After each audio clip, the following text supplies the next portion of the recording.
વૈશાખ માસની શુક્લ પક્ષની તૃતીયા એટલે ત્રીજ ખૂબ પવિત્ર દિવસ મનાય છે. આનું નામ અક્ષય તૃતીયા એટલે પડ્યું છે કે આ દિવસે કરેલું કોઈ બી દાન, પુણ્ય કે કાર્ય શુભ જ હોય છે. એના જે ફલ મળે છે, એના જે પુણ્ય મળે છે એ નિરંતર તમારા સાથે બનાવી રહે છે. એનું ક્યારેક ક્ષય થતું નથી. એટલે આનું નામ અક્ષય નામ રાખવામાં આવ્યું છે. અક્ષય તૃતીયા, અક્ષય ત્રીજ કે અખા ત્રીજના નામે બી આપણે ગુજરાતીમાં ઓળખાય છે. હવે અક્ષય તૃતીયા કેમ પવિત્ર દિવસ છે? તો આ દિવસે જ્યોતિષના હિસાબે સૂર્ય અને ચંદ્ર આપણા ઉચ્ચ સ્થિતિમાં રહે છે. એટલે બધા જ જાતકો માટે આ એક સિદ્ધ મુહૂર્ત રહે છે. ફક્ત મનુષ્યો માટે નહીં, પણ દેવતાઓ બી આ જ મુહૂર્તને માને છે. માં ગંગા જે પાપનાશિની કહેવાય છે, બધાનું કલ્યાણ કરે છે એવું મનાય છે, એ માં ગંગાનું અવતરણ પૃથ્વી ઉપર અક્ષય તૃતીયાના દિવસે જ થયું છે. આપણા ચારો ધામ બદ્રીનાથ, કેદારનાથ, ગંગોત્રી અને યમુનોત્રી, આના પટ અક્ષય તૃતીયાના દિવસે જ પૂજાપાઠ કરીને ખોલવામાં આવે છે. ભગવાન વિષ્ણુના છઠ્ઠા અવતાર એટલે ભગવાન પરશુરામની જન્મ જયંતિ બી અક્ષય તૃતીયા જ છે. આપણા વૃંદાવનના બાકે બિહારીજીની મૂર્તિના ચરણ સ્પર્શ અને ચરણ દર્શન અક્ષય તૃતીયાના દિવસે એક જ દિવસે આખા વર્ષમાં ઉપલબ્ધ હોય છે.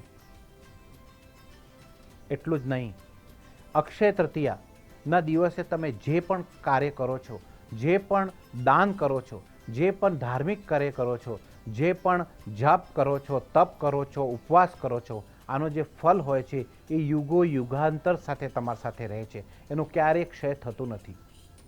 એટલે જ આ દિવસે લોકોને વધામાં વધુ દાન પુણ્ય કરવું જોઈએ, જપ કરવા જોઈએ, સારા કાર્ય કરવા જોઈએ. અને એના સાથે સાથે આ બી વાત જરૂરી છે કે આ દિવસે તમે કોઈ ખોટા કામ ના કરો, કોઈ જુઠ્ઠું ના બોલો, કોઈ ઈર્ષ્યા, દ્વેષ, ક્રોધ ના કરો, કોઈ બી પ્રકારની લાલચ, લાલસા ના કરો, કોઈનું ખોટું ના કરો, કોઈને દુઃખ પહોંચે એવું કાર્ય ના કરો. વરના આનો જે તમારો પાપ આવે છે એ પાપનું બી ક્યારેક ક્ષય થતું નથી. એટલે આ દિવસે ખૂબ પવિત્રતા સાથે કોઈ માંસ, મદિરા, કેવી પ્રકારના વ્યભિચારથી દૂર રહીને માત્ર ભગવાનનું નામ લેવું જોઈએ. અથવા તો તમારે જે શુભ કાર્ય કરવાના છે એ શુભ કાર્યની શરૂઆત આ દિવસે કરવી જોઈએ.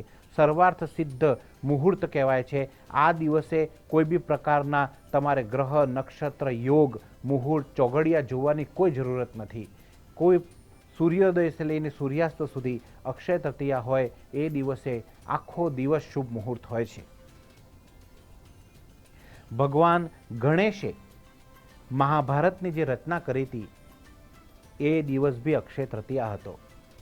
જ્યારે બ્રહ્માજી પાસે વેદવ્યાસજી ગયા કે હે બ્રહ્મદેવ, મહાભારતને હવે રચના કરવાનો સમય આવી ગયો છે, ત્યારે આ દેવલોકમાં એવું કોણ વ્યક્તિ છે, એવું કોણ છે જે આને સારા અક્ષરોમાં ત્રુટિ વગર લખી શકે?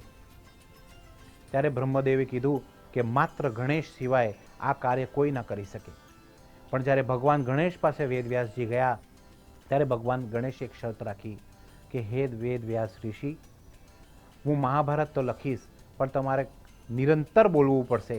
જો તમે ક્યાં રોકાઈ ગયા કે ક્યાં અટકી ગયા તો હું મહાભારત ત્યાં જ લખવાનું રોકી દઈશ.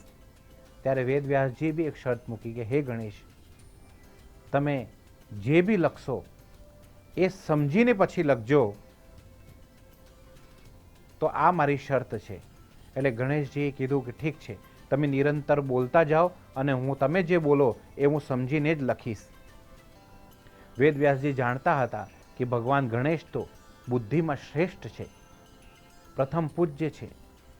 એમને દ્વારા જે પણ શ્રવણ થયું એનું શુદ્ધિકરણ અને સમજ સાથે જ લખશે.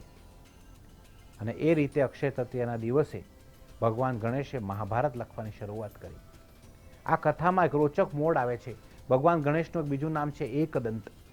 એક કથા એવી બી છે કે જ્યારે ભગવાન ગણેશ મહાભારત લખતા હતા ત્યારે વારે ઘડી એમની કલમ તૂટી જતી હતી અને વેદવ્યાસજી નિરંતર બોલતા હતા મહાભારતની કથા. કારણ કે બધા પાત્રો એ જાણતા હતા, એમને આખી મહાભારત નજરે જોઈ હતી.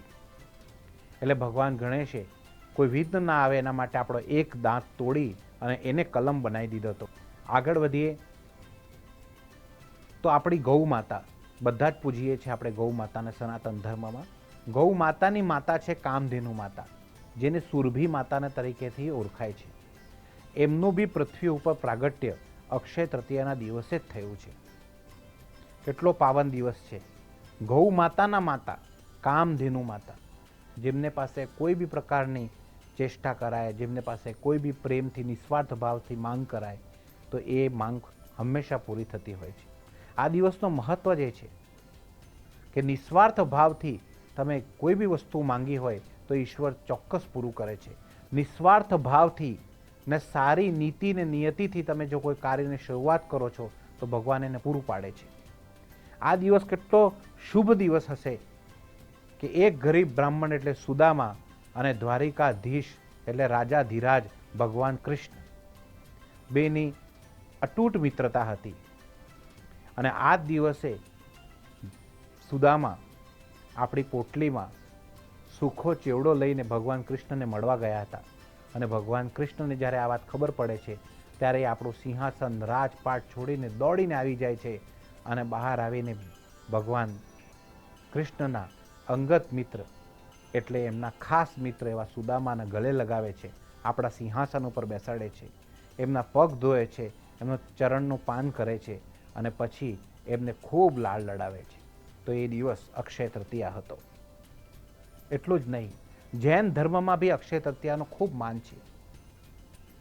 એક તીર્થંકર થયા ઋષભદેવજી. ઋષભદેવજીએ જ્યારે 1 વર્ષ સુધી કઠોર તપસ્યા કરી, જપ કર્યા, તપ કર્યા, ઉપવાસ રાખ્યા અને જે પારણા કરવાના હતા એ અક્ષય તૃતીયાના દિવસે આપણે શેરડીનો રસ પીને એમને પારણા કર્યા હતા. એટલે આ દિવસે શેરડીનો રસ પીવાનો બી એક માન્યતા છે. આ દિવસને યુગાતીત દિવસ બી કહેવાય છે. એટલે કે અક્ષય તૃતીયાના દિવસે જ બધા જ યુગોનો પ્રારંભ થયો હતો. કલયુગ, સતયુગ, દ્વાપર યુગ અને ત્રેતા યુગ, આ બધા જ યુગોનો પ્રારંભ અક્ષય તૃતીયાના દિવસે જ થયો છે. એના સાથે સાથે જો આપણે વાત કરીએ તો ભગવાન સૂર્યનારાયણે મહારાજ યુધિષ્ઠિરને એક અક્ષય પાત્ર આપ્યું હતું. એ આ જ દિવસ હતો. અક્ષય તૃતીયાના દિવસે જ અક્ષય પાત્ર આપ્યું હતું. એમાં સૂર્યનારાયણ ભગવાને કીધું હતું કે મહારાજ યુધિષ્ઠિર, જ્યાર સુધી આ અક્ષય પાત્રમાંથી દ્રૌપદી માતા ના જમી લે ત્યાર સુધી કરોડો લોકો બી જમશે તો આ અક્ષય પાત્રમાંથી ક્યારે બી અન્ન ખૂટવાનું નથી. અક્ષય તૃતીયાના દિવસે સોનું ખરીદાય, ધન ખરીદાય અને બધા શુભ કાર્યો થતા હોય છે. આ દિવસે માતા લક્ષ્મીની અને કુબેરજીની બી પૂજા કરાતી હોય છે. તુલસીને સવાર સાંજ દીપક કરવાનો હોય છે અને ઘરને આગળ બી દરવાજો ખુલ્લો મૂકી અને ત્યાં દીપક લગાવવાની પ્રથા છે. હવે કેમ છે એને પાછળનું કારણ બતાવું. ભગવાન કુબેરને દેવતાઓની જેટલી બી ધન સંપત્તિ હતી એના ખજાનચીના રૂપમાં સ્થાપિત કરવામાં આવ્યા હતા. એ દિવસ અક્ષય તૃતીયા જ હતો. એટલે ભગવાન બધા દેવી દેવતાઓની જે બી સંપત્તિ છે એના ખજાનચી, એના રક્ષક, એના હિસાબ કિતાબ બધા જ ભગવાન કુબેર પાસે રહે છે. અને એ અક્ષય તૃતીયાનો જ દિવસ હતો જે દિવસે ભગવાન કુબેરને દેવતાઓને ધન સંપત્તિ જે બી છે એના રક્ષક રૂપે, એમના ખજાનચી રૂપે એમનો હિસાબ કિતાબ રાખવાનો કાર્યભાર એમને સોંપવામાં આવ્યો હતો. તો અક્ષય તૃતીયા ખૂબ સારો દિવસ, સિદ્ધ મુહૂર્ત. આ દિવસે જે કરો એનો ક્ષય ક્યારે થતું નથી. હવે પાપ કરો તો એનું બી ક્ષય નહીં થાય અને પુણ્ય કરો તો એનું બી ક્ષય નહીં થાય. આ તમારા ઉપર ડિપેન્ડ કરે છે કે એ દિવસે તમે શું કરો છો. અક્ષય તૃતીયાને આપ સૌને ખૂબ ખૂબ શુભેચ્છા.